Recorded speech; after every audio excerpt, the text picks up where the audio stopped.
The Kelran overlord curled his lips back, revealing his serrated mandibles.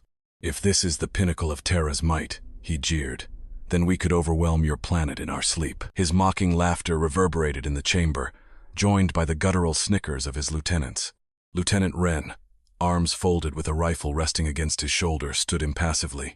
A faint, confident smile played on his features, completely at odds with the dire reality of an alien force that had shattered Terra's orbital strongholds in just a few hours. The Kelrans, a warrior race from the remote reaches of the Polaris galaxy, thrived on subjugation.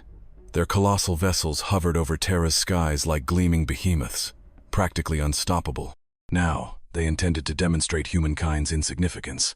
The Overlord's multifaceted eyes glittered with malice as he gestured toward a makeshift shooting range erected inside the flagship. Both human troops and Kelran elites stood in ordered lines, facing 10 glowing spheres 100 meters away. These were Kelran target Droneswift, elusive, and notoriously challenging. Each soldier received a standard Kelran pulse rifle. "Your weaponry is laughable," the Overlord declared. "We graciously allow you to test ours. Perhaps your fumbling will amuse us before we raise your cities." Corporal Shay, tall and self-assured, stepped forward. Only the slightest tremor in his fingertips hinted at apprehension. He weighed the alien weapon in his grasp, lips quirking upward. "Well made," he remarked, "though a bit heavy for my liking." "Heavy?" a Kelran scoffed.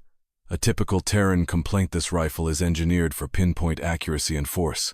Wren raised a brow, signaling Shay to let it go. Shay shrugged, then took position.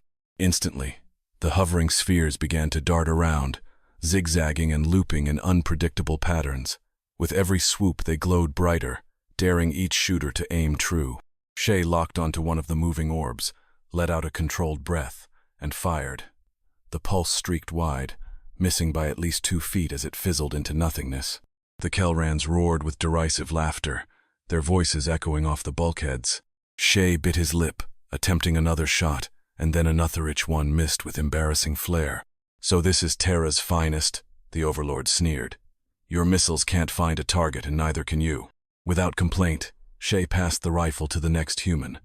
The firing continued, but every Terran soldier missed the mark.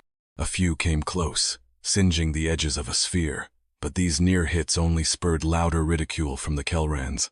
At last, Lieutenant Wren stepped forward. The air in the chamber grew still as the Kelrans observed him. Something about his casual stance intrigued them. He cradled the alien weapon as if it were an old companion rather than some foreign piece of hardware. The orbs began moving even faster, blurred streaks against the far wall. Wren squeezed off a shot. The beam sliced across one orb's perimeter, causing it to flash red and drop. He fired again. He missed the second sphere but clipped a third, forcing another to flicker and plummet. The Kelrans chuckled, yet a subtle disquiet fluttered among them. "Impressive, relatively speaking," the Overlord said, voice dripping with condescension. "Given your evolutionary shortcomings, I'm amazed you can even track the drones." Wren lowered the rifle and locked eyes with the Overlord. "Here's the thing," he remarked in an even tone as though discussing the weather. "These targets of yours, they aren't exactly what we train for." The Overlord's grin wavered. "Explain yourself." "We don't hone our marksmanship by shooting at random spheres," Wren replied calmly. "We practice for more substantial scenarios." A murmur rippled among the Kelrans. Another officer snapped, "Are you implying our exercises lack rigor?" Wren offered a placid smile. "Not at all, just pointing out that our priorities lie elsewhere." From his vantage against the wall, Shay chimed in, "Way elsewhere." Folding his arms across his formidable chest, the Overlord glared down at the humans. "You claim to prefer more imposing targets? Prove it. What do you consider worthy prey?" Wren nodded toward the towering view panel, beyond which Terra shone like a sapphire gem suspended in the void. His gaze was steely, laced with a challenge. "You see that satellite up there? Our moon?" "The moon," the Overlord scoffed. "You'd squander precious resources trying to hit a barren rock?" "Squander?" Wren shook his head. "I'd call it repurposing." Another wave of disquiet rolled through the Kelran ranks. They excelled at brute conquest, yet the humans' calm, collected front left them unbalanced. The Overlord's antennae flicked in agitation. "You speak in riddles, Terran. We stand on the brink of your annihilation, and you prattle about lunar targets."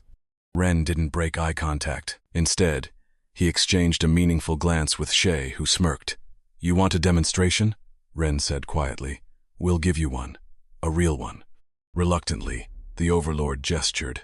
A holographic console flickered into being at the center of the chamber. "Proceed," he commanded. "But I warn you any sign of stalling, and we won't hesitate to finish this." "We're not stalling," Ren assured him. "Just pay attention." The Terrans sprang into action, their sudden confidence unsettling the Kelrans. Each human activated a device on their wrist, conjuring floating screens streaming streams of data. Kelran engineers peeked over shoulders with fascination and mounting unease. The tension in the room grew thick. "What are they doing?" hissed one Kelran. "They're locking onto something," guessed another, voice edged with doubt. "English. Detected. 3,112 5,000ths characters. Playing. Generating." The Overlord advanced, suspicious eyes flicking between the Terrans and the holographic readouts. "Lieutenant Ren, explain at once." Ren waved toward a newly appeared red marker on the moon's surface. "You wanted to see us hit a target, so we're going to hit one." For the first time, uncertainty crossed the Overlord's features. He studied the human single-minded and unafraid and glanced back at the floating display. The sight of Terra's moon, emblazoned with a bold red indicator, rattled him more than he cared to admit. No shots were fired. Not yet. But the Kelrans, with all their vaunted tech, recognized that the humans weren't aiming at the glowing drones anymore. They were focused on something far more impactful, something the Kelrans had scoffed at. A flicker of apprehension rippled through the Overlord's officers. In their endless conquests, they had rarely encountered a race that dared strike so far beyond what seemed feasible. "What precisely do you hope to accomplish by targeting your own moon?" the Overlord demanded, voice edged with frustrated bewilderment. Ren's expression was unreadable. "Target? We're safeguarding Terra." The Overlord's antennae twitched. "Safeguarding it, by endangering it. Your reasoning is as flawed as your marksmanship." Ren's casual demeanor hardened. "You still don't get it. You think this is about smashing our satellites or even conquering our lands. It's about you underestimating us." The Overlord's hand drifted toward the pistol on his belt. The Terrans hadn't overtly threatened him, but the mood in the chamber had shifted like a thunderhead. Despite the Kelran's superior numbers and weapons, they now felt cornered by a puzzle they couldn't solve. "You came here to belittle us," Ren said, voice steady, "to prove our uselessness. But humans don't just line up targets and shoot. We chart arcs. We consider variables you can't predict." The hologram zoomed out, revealing the entire Terra Moon system. Lines of data crisscrossed the orb, forming a lattice of possible trajectories. Even the Kelran engineers grew uneasy, noticing that each line aligned with the positions of their fleet. "They're drawing a bead on us," a Kelran technician realized with growing alarm. Stunned, the Overlord scrutinized the holographic web. "Impossible.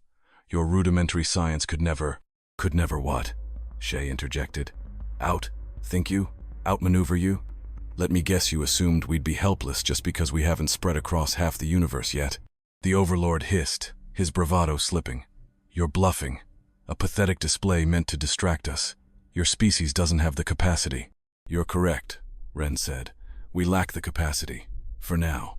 But we have the determination, and that's something your calculations can't factor in." The Kelran contingent exchanged uncertain looks.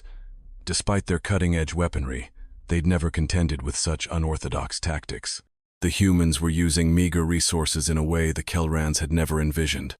"Enough," the Overlord bellowed, though his voice trembled slightly. "Turn off this spectacle.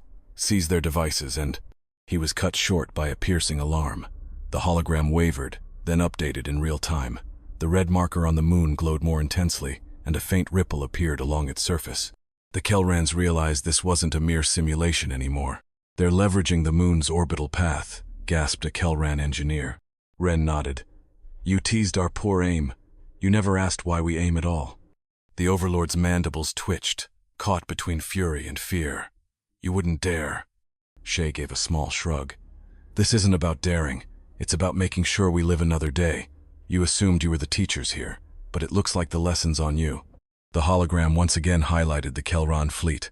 Glowing lines now encased their warships a spider's web of angles and outcomes. The humans hadn't fired a shot, yet the implication loomed. Terra might not be as helpless as it appeared. For the very first time, genuine doubt flickered behind the Overlord's gleaming eyes.